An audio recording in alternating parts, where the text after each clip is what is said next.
अरे यार आणि काय आपल्याला कटिंग करायची यार बरोबर आहे. बंडल पवार पुढे दे हे काय इकडे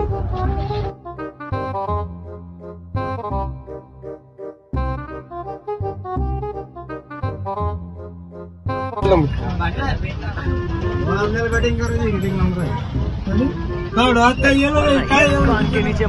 आम्हाला टाइम लागेल आज तू थोडं बोल मी थोडं बोल मी विचारलं कामाचं काम नसले नाही हा असंच बोल तुम्ही तर कामाचं कामच नाही 10 किलो बोल बोल नाव घेऊन जा.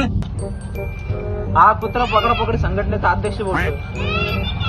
मी आज ऐकलं की तुम्ही माझ्या मित्राची कटिंग नाही करून दिली. हा ऐकलं मी तुम्ही करून द्या त्याची कटिंग कमी होती तुला. कौन है ये लोग? हा तुम्ही कटिंग करून द्या ना. मी आलो ना दोघं दुकान फोडा फोडवी माझे 2-3 पुत्र पाठवून देत तिला. तुम्ही करून द्या त्याला कटिंग आणि वाटलं त्याचं थोडं काढून मी काय चार्ज होईल मी देतो तुम्हाला जीपे करून देतो.